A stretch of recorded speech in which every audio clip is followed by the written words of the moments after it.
आज के हम इस लेक्चर में कैंटिलीवर मेथड के बारे में देखते हैं। ठीक, कल तक हमने पोर्टल फ्रेम देख लिया था एंड आई होप आप लोग को वो क्लियर होगा। अभी हम कैंटिलीवर मेथड के बारे में देखते हैं।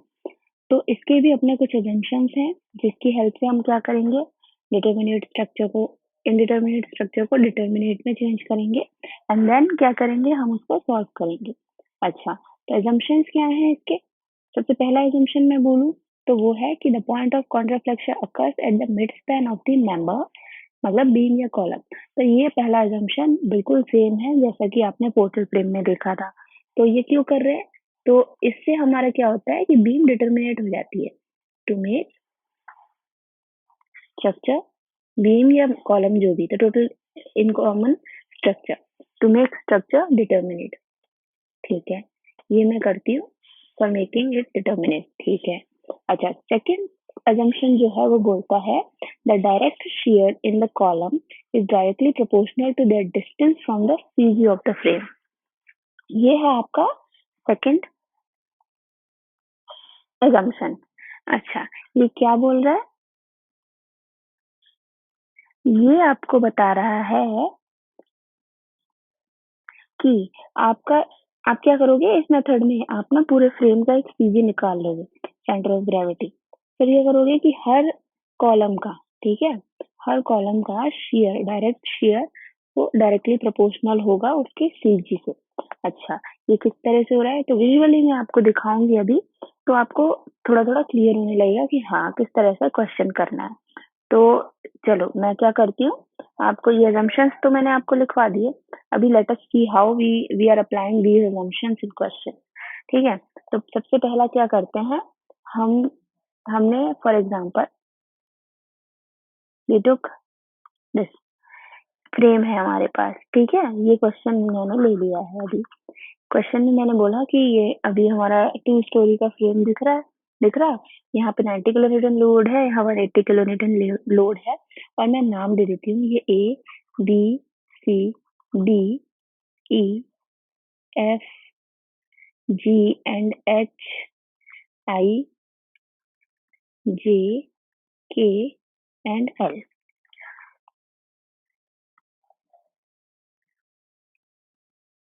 I J K and L। ठीक है, तो इधर नाम दिए मैंने, और मैंने ये बोला कि ये है 8 मीटर, ये है 6 मीटर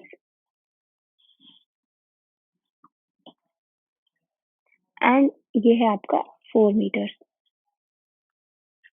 ठीक, ये मैंने डिस्टेंसेस बोल दिए, और मैंने हाइट बोली कि ये हाइट है मान लो 3.6 मीटर एंड ये हाइट है आपकी 4 मीटर।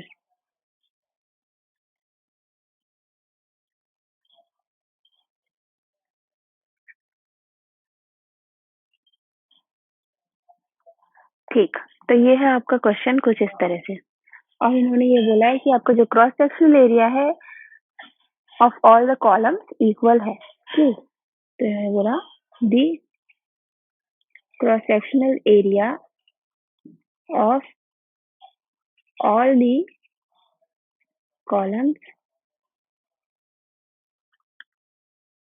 Is equal. ठीक है, और इन्होंने क्या बोला कि हमको बीम की मूवमेंट बता दो, कैलकुलेट मूवमेंट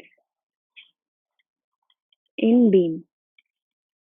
आपको बताना है कैंटिलीवर मेथड से। पोर्टल फ्रेम से भी कर सकते थे आप क्योंकि हॉरिजॉन्टल लोडिंग लगी हुई है, बट हम अभी कैंटिलीवर मेथड से देखना चाहते हैं। ओके, तो अब मैंने यहाँ क्या बोला कि मेरे पास सीजी है। ठीक, इसका सीजी निकालने के लिए मैं क्या करूंगी, देखो कहीं इसका फ्रेम का सीजी अप्रोक्सीमेट यहाँ कहीं पड़ेगा। ठीक है, कहीं यहाँ साइड पड़ेगा। अच्छा,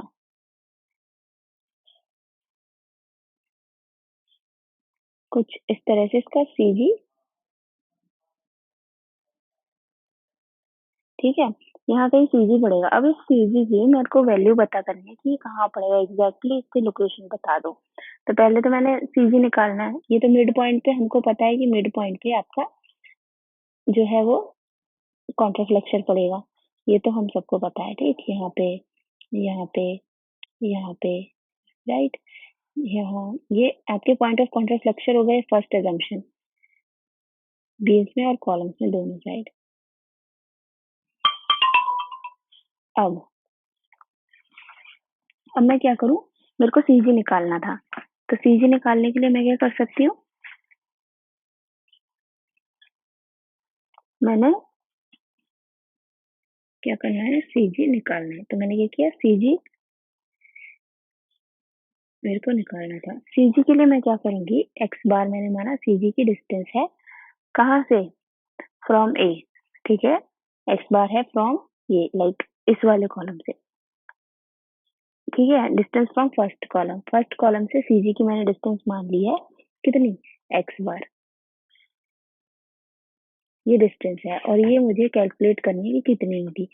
so how I do it, I can do it by common geometry. A one मैं आपको चीजें बताती है किस चीज की मैं लिख क्या रही हूँ, ए two plus A3 A small A3 plus A4 small A4 whole divided by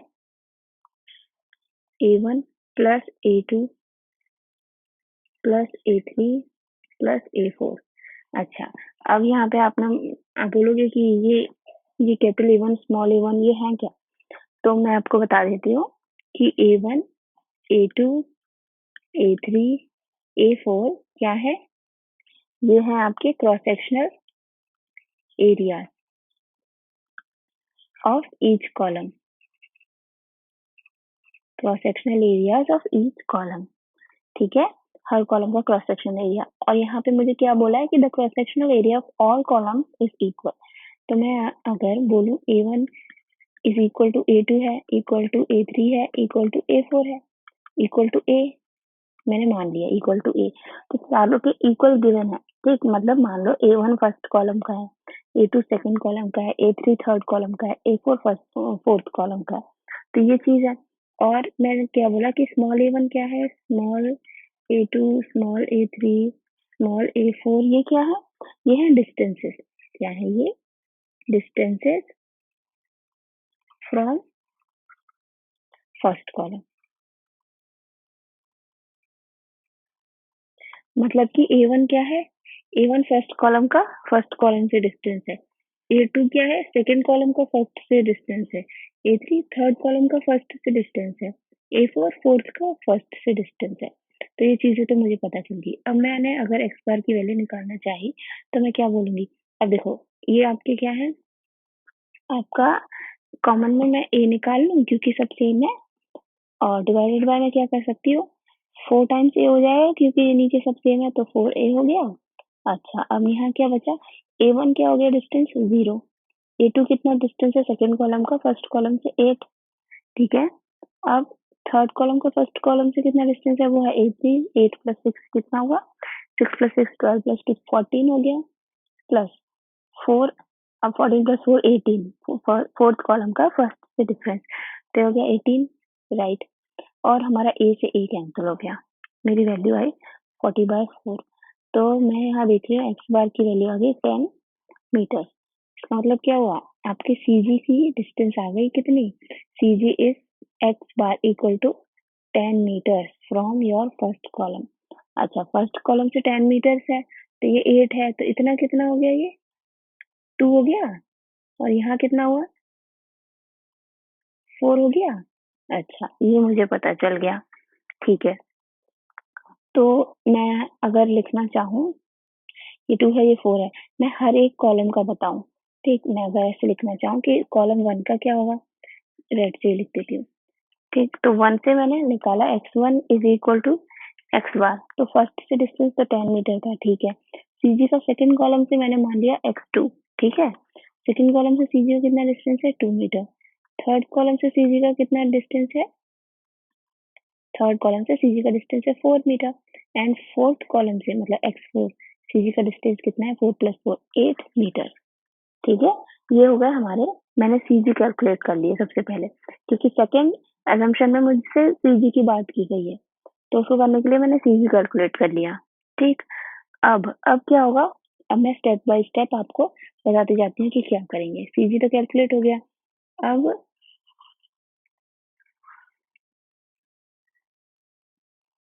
let's go to another page, I guess.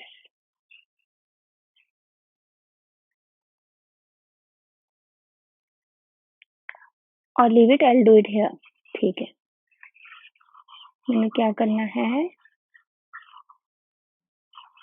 मैंने ये डिस्टेंसेस निकाल दिया। ठीक, अब मैं क्या करने वाली हूँ, फर्स्ट स्टेप लिखूंगी। क्या है मेरा फर्स्ट स्टेप? स्टेप वन क्या है? कैलकुलेट करो actual forces. Calculate actual forces. ठीक है, एक्चुअल फोर्स कैलकुलेट करो। अभी मैं किस में कर रही हूँ? फर्स्ट स्टोरी में कर रही हूँ, in first story column. First story के कॉलम्स में मैं एक्चुअल फोर्स निकालना चाहती हूँ। तो मैं क्या करूंगी, जहां मेरा ये लग रहा हुआ है, मतलब कि ये मैंने जहाँ पे इसको कॉन्ट्राफ्लेक्शन 0 किया है ना, वहां पे पॉइंट ऑफ कॉन्ट्राफ्लेक्शन बताया मैंने, वहां पे जो है वहां तक ये किया। ठीक, कॉलम ले लिया। मुझे फर्स्ट कॉलम चाहिए था, मतलब फर्स्ट स्टोरी का कॉलम चाहिए था, तो मैंने क्या किया, पॉइंट ऑफ कॉन्ट्राफ्लेक्शन। तो मैंने आपसे क्या बोला, मैं point of contraflexure of the first story तक ही वैल्यूज ले रही हूँ। ठीक है, ये मैंने डायग्राम से point of contraflexure of first story तक बनाया।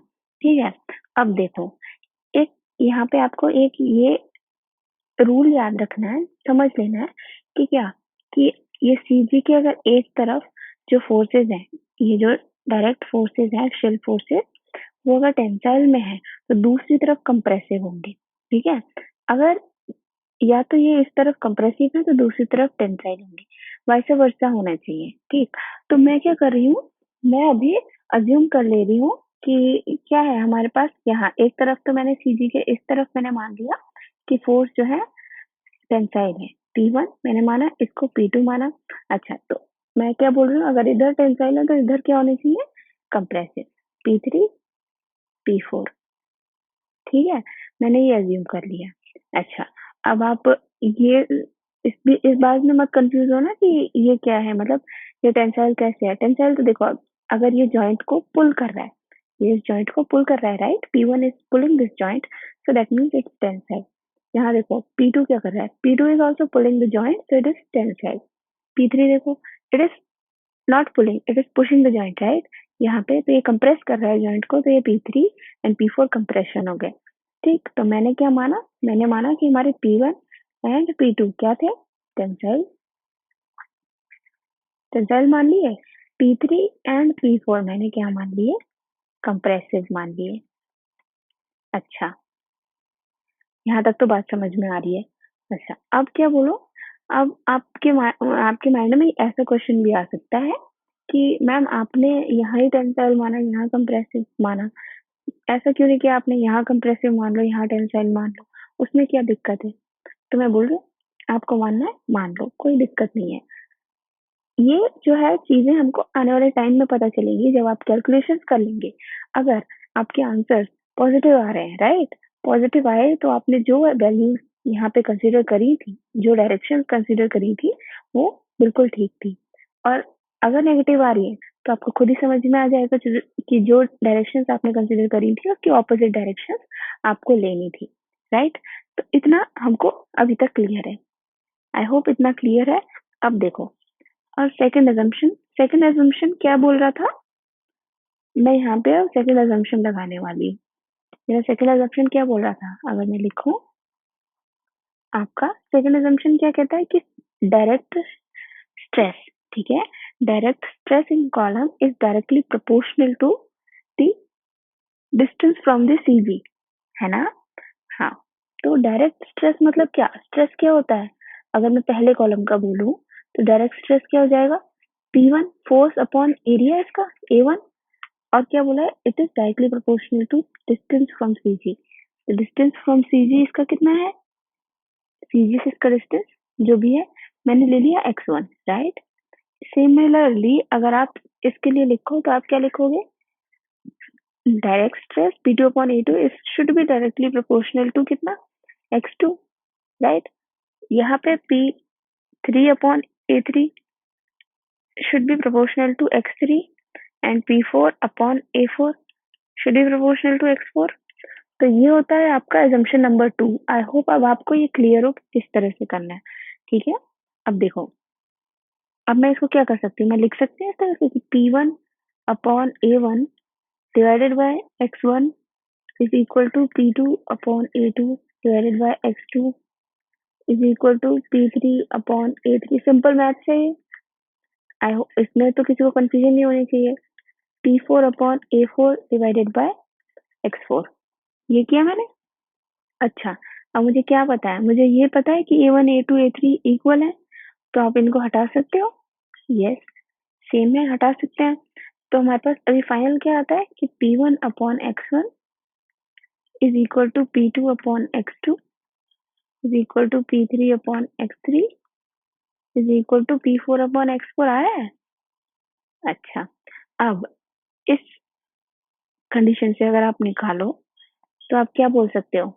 यहाँ से अगर आप निकालो तो आप क्या बोल सकते हो?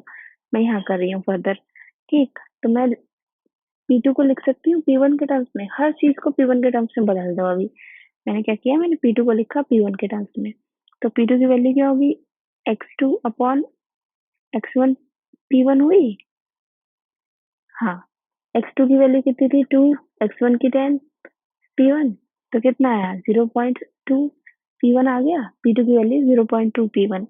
अच्छा, P3 को मैं लिख सकती हूँ X3 upon X1 into P1, और X3 था मेरा 4, मतलब X3 क्या है? ये थर्ड कॉलम की CG से डिस्टेंस है, तो ये क्या है? 4 डिवाइडेड बाय 10 P1, राइट? तो 0.4 P1 बोल सकते हैं। P4 की value X4 divided by X1 P1, तो X4 की कितनी डिस्टेंस थी CG से? 8, 8 डिवाइडेड बाय 10 P1, तो ये कितना हो गया? 0.8 P1, राइट?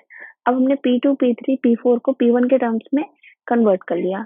अब सिर्फ एक ही हमको अननोन है P1। अगर मैं कैसे भी P1 की वैल्यू निकाल लूं तो मैं P2 P3 P4 की वैल्यू निकाल सकती हूँ, है ना? अब मैं क्या करूँ, अब मैं क्या कर सकती हूँ, P1 की वैल्यू कैलकुलेट करने के लिए मैं मूवमेंट ले लेती हूँ, ठीक है? पॉइंट ऑफ कॉन्ट्राफ्लेक्शन के अराउंड मैं मूवमेंट ले लूँ तो मेरे को वैल्यूज मिल जाएंगी P1 की। कैसे कैसे लिया? अच्छा, ये मान लो ये अभी यहाँ पॉइंट्स थे I J K L, right? तो मैंने इसको मान लिया I डैश, इसको मान लिया J dash, K dash and L dash, ठीक है? अब मैं क्या बोल रही हूँ कि मैंने बोला मैं ले रही हूँ पॉइंट, कौन सा पॉइंट? एम आई डैश के अराउंड, मतलब इस वाले कॉन्ट्राफ्लेक्शन पॉइंट के अराउंड मैंने क्या किया? मूवमेंट 0 रख दिया। अगर मैं ऐसा कर रही हूँ तो मैं क्या लिखूंगी? 90 इंटू कितना होगा? ये तो 3.6 है और ये 2, तो 5.6 हो जाएगा। तो 90 इंटू 5.6, ठीक है, प्लस 180 इंटू 2। अच्छा, ये हुआ इस तरह से क्लॉकवाइज मूवमेंट पॉजिटिव। ओके, अब ये P2 भी आपका क्लॉकवाइज मूवमेंट होगा। मैंने क्या किया? प्लस P2 की कितनी वैल्यू है? 0.2 P1, राइट? 0.2 P1 इंटू कितना डिस्टेंस? 8। ओके, अब ये एंटी क्लॉकवाइज क्रिएट करेगा तो माइनस P3 कितना है? 0.4 P1, और इसकी डिस्टेंस कितनी है? 8 प्लस 6 तो हो गया 14, एंड माइनस 0.8 P1, ये P4 की वैल्यू माइनस 0, ये 0.8 P1 और एंटी क्लॉकवाइज तो नेगेटिव, इंटू 18। तो आपने क्या किया? इक्वल टू 0 हुआ। तो यहाँ से देखो, अगर आप इसको सॉल्व करोगे, मैं फाइनल लिख रही हूँ कि ये किस तरह से आएगा कुछ 864 माइनस 18.4 P1। तो यहाँ से मैं अगर P1 की वैल्यू देखूं तो आती है 46.96 किलो न्यूटन। तो P1 की मेरी वैल्यू आई 46.96 किलो न्यूटन। अच्छा, अगर ये है और पॉजिटिव है, तो इसका मतलब टेंसाइल जो मैंने अज्यूम किया था वो क्या था, एकदम करेक्ट था। P1 की वैल्यू टेंसाइल आ गई 46.96 किलो न्यूटन। अच्छा, अब P1 की ये वैल्यूज है, अब मैं P2 की वैल्यू निकाल सकती हूँ इजीली। मैं अब क्या करूँ, सिंपली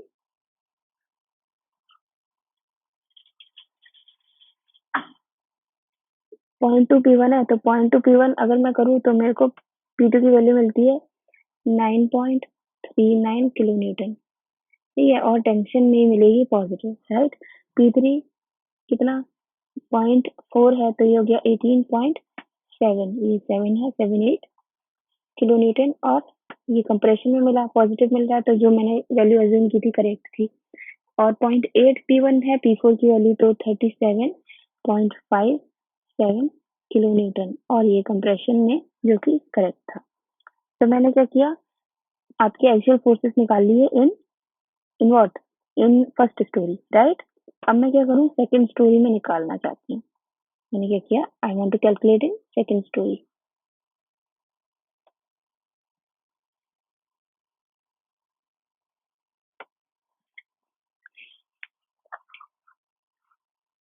सेकंड स्टोरी, तो मैं सेकंड स्टोरी के कॉन्ट्राफ्लेक्सर तक अब ले लूँ इसके डायग्राम को। तो मैंने क्या किया, मैंने यहाँ तक ले लिया, अब ये मैंने रिमूव कर दिए, ठीक है। और ये हाफ डिस्टेंस बचा अब इसका, करेक्ट।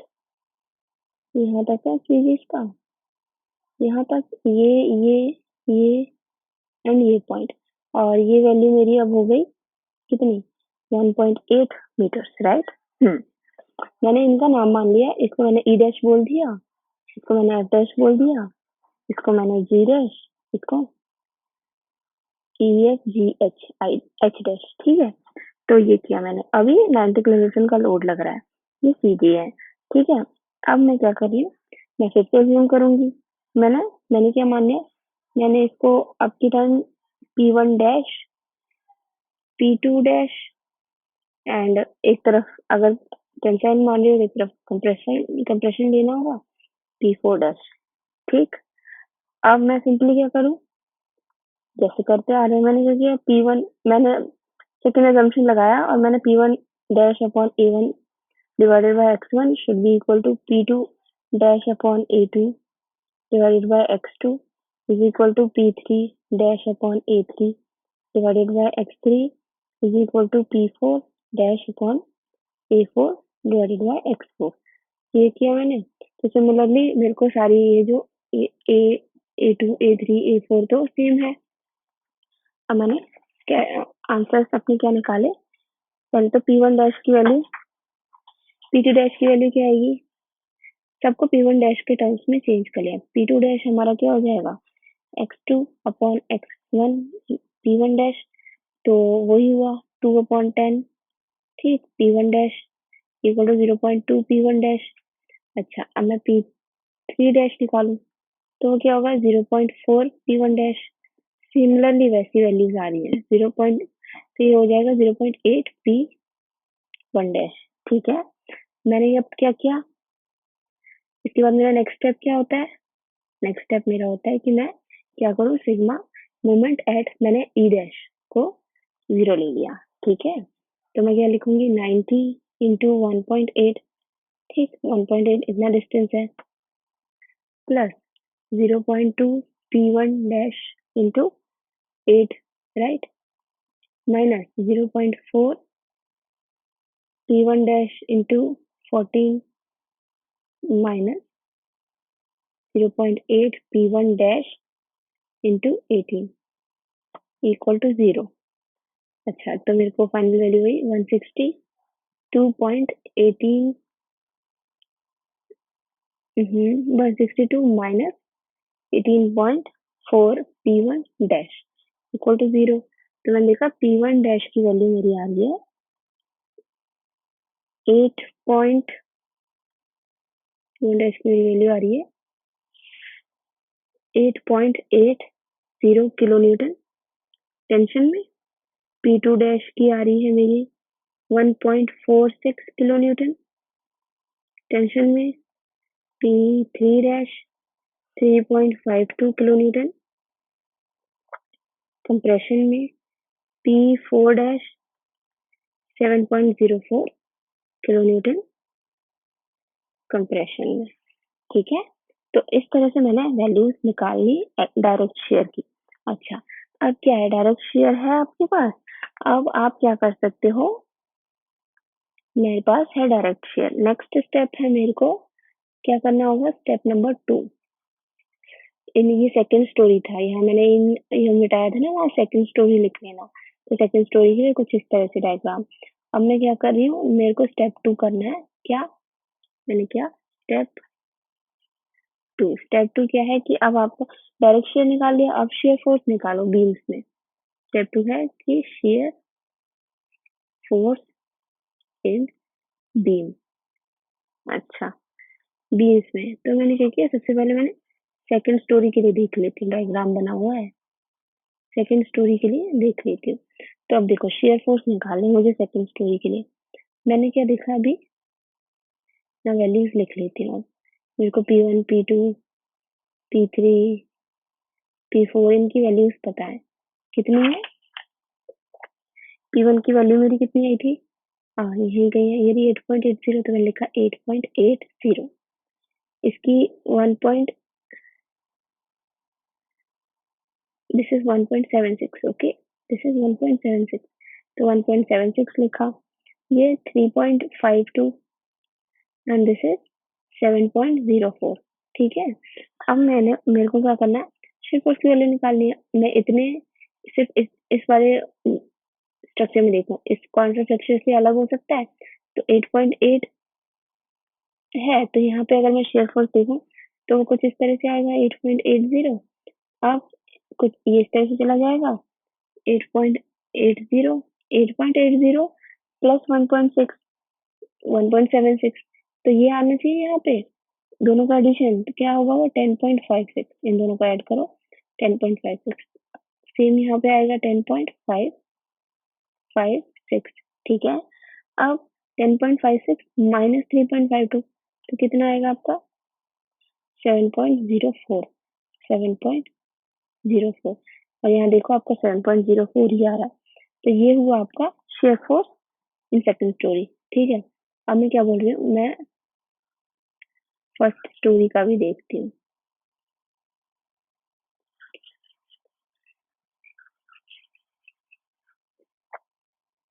उसके लिए मैं फ्रेम बना लेती हूँ। ये है, मैं फर्स्ट स्टोरी की बात कर रही हूँ।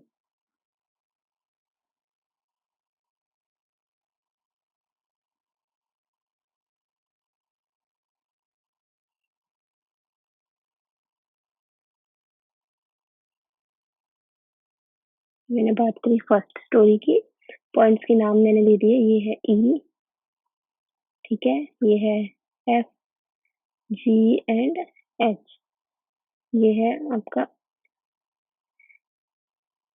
पॉइंट ऑफ कॉन्ट्राफ्लेक्शन, जहाँ से मैंने सेकंड स्टोरी को फर्स्ट स्टोरी को अलग कर लिया, राइट। अब अब देखो, अब फाइनली देखो क्या था, यहाँ पे कितना लगेगा, ये कितना था 8.80, यहाँ से 8.80 आ रहा है, और यहाँ पे कितना था, टेंसाइल में था कितना 46.96। ठीक है, यहाँ देखो ये कितना था 1.76, तो और यहाँ पे कितना था 9.39। अच्छा, और यहाँ पे कितना था, ये 3.52, और यहाँ पे अब देखो पिछले कैलकुलेशन में मैंने ये वैल्यूज निकलवाई हुई है 3.78। यहाँ पे अगर मैं देखूँ तो ये था 7.04, देखो अपोजिट में, और यहाँ पे मेरे को कितना आना चाहिए 37.57, सब मैंने कैलकुलेट कर रखा है।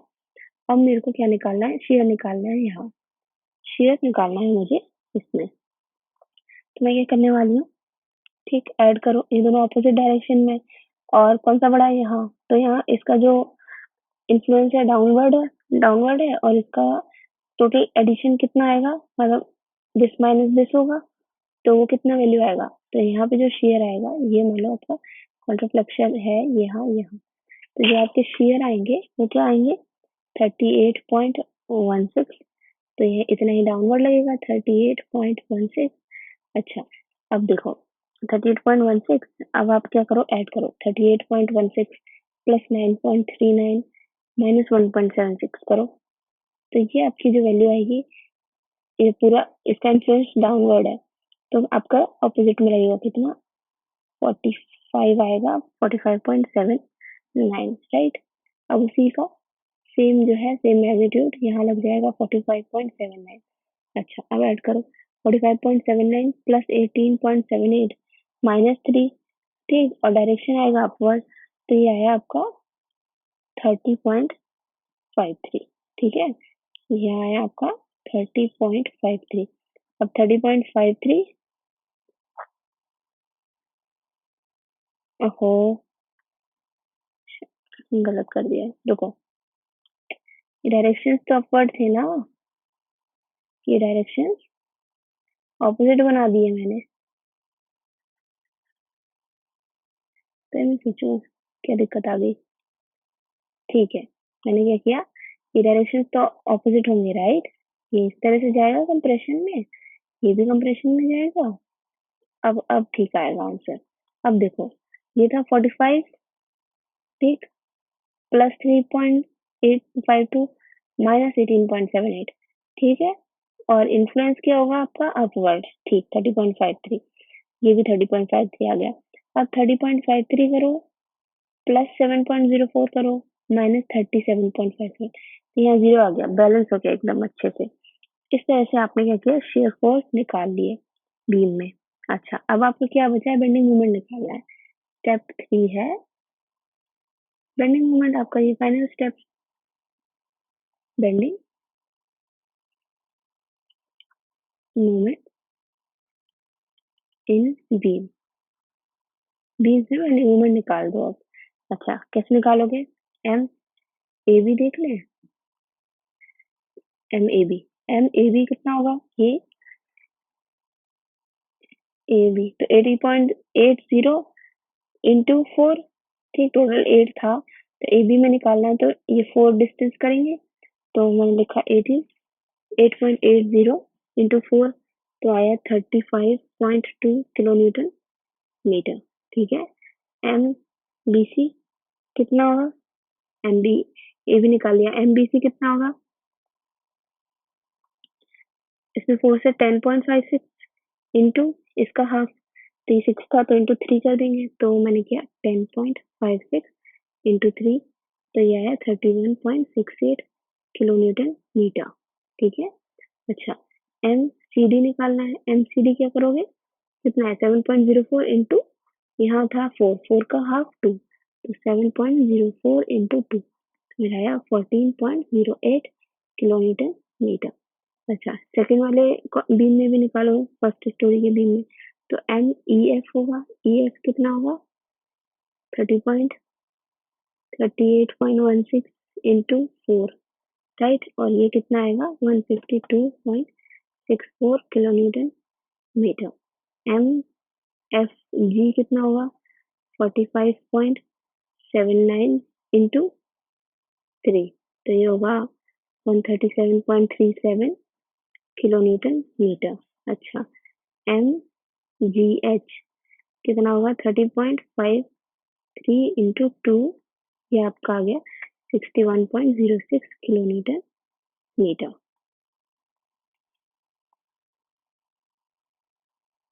अच्छा, तो आपने बीम्स में मूवमेंट निकाल दिए, यहाँ तक हो गया आपका कैंटिलीवर का पूरा प्रोसेस, राइट। अच्छा, अब अगर आपसे मूवमेंट इन कॉलम्स पूछ लिया जाए, ठीक है, आपने बीम्स में मूवमेंट निकाल दी, कॉलम में निकालो, तो आप क्या करोगे, ये सेम प्रोसेस है जैसा कि हमने कॉलम में निकालने के लिए अभी पोर्टल फ्रेम में देखा था, सेम प्रोसेस आप क्या करोगे, कैंटिलीवर में लगाओगे और मोमेंट की वैल्यू निकाल सकते हो। तो इस तरह से आप क्या करने वाले हो, किसी भी स्ट्रक्चर जिसकी डिग्री ऑफ स्टैटिक इंडिटरमिनेसी बहुत ज्यादा हो या फिर डिग्री ऑफ काइनेमेटिक इंडिटरमिनेसी बहुत ज्यादा हो, आप उसको इस तरह से अप्रोक्सीमेशन मेथड से उसकी अप्रोक्सीमेट वैल्यूज निकाल सकते हो और इस हिसाब से आप क्रॉस सेक्शन डिजाइन कर सकते हो। So this is it, and this was the last part of your chapter 2, chapter 2 मतलब जिसमें हम एग्जैक्ट एंड अप्रोक्सीमेशन मेथड्स देख रहे थे। मैंने यहाँ पे आपको अप्रोक्सीमेट मेथड्स भी पूरी तरह से पढ़ा दिए हैं। अब सिर्फ और सिर्फ ये force method and displacement method में एक चीज बचती है जो कि मैंने आपको नहीं कराई थी।